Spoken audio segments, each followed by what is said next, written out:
very excited to talk to you both. First and foremost, a huge fan of Persons of Interest, of course. So starting from that love and moving forward, I'm so excited for this. I do want to ask Jonah first. I know there's been conversations about where you wanted to start the story and how you wanted to kind of come into it. What was your first vision? Like, what was the first physical thing you wanted to create, or something you wanted to show in a shot that was in your mind when Fallout first came into it? Coming out of that first lunch with Todd Howard, we had kind of a handshake deal to figure out how we would make this work. And you're starting from scratch, in a sense. You have these incredible games, but we knew from the first conversation that we wanted to tell, as each of the games do, an original story within that larger universe. So the possibilities and the variables were kind of head spinning, but I knew I had one thing, which was a set of pictures that I'd seen of a diamond mine in Namibia called Kolmanskap, or Elizabeth Bay, that we had looked at for Westworld, but masonry construction didn't really make sense, wasn't a great fit for that series. And I sort of set it aside, and coming out of that lunch was literally the first thing I thought of, was say, well, look, we don't know what the story's gonna be, we don't know. There's so many things we don't know, but I do know that we're gonna go to Namibia, and we did. And then, Michael, can you tell us a little bit about Wilzig?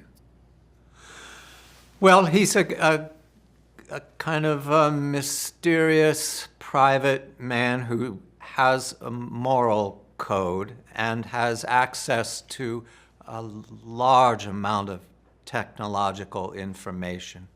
He's the carrier of a kind of key, or we'll call it an artifact, that he feels the surface world deserves to have their hands on. So he's on a mission. Like most of the characters in the show are on missions, but then all great adventures are built around journeys or traveling. So it's natural. And along in the course of your mission, your travels, you run into the other travelers. And that's where the drama happens. Sure. Jonah, can I ask, for someone who's a huge fan of the Fallout series, if you were to look at your mindset when it came to how much of the game you wanted to incorporate and how much you want to create new, is there a percentage in your mind? I mean, when I see a paper that comes up saying you get a companion, oh, here's Brotherhood this, here's specific robot here, what was your mindset on percentages you wanted to keep and what things you kind of wanted to create anew?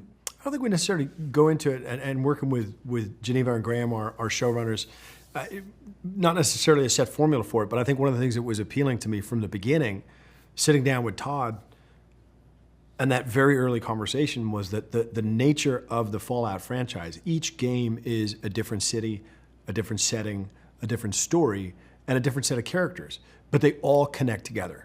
And so as a prospect for adaptation, there's so much complexity to figure out in terms of taking these stories from an open world role-playing game format into a television series.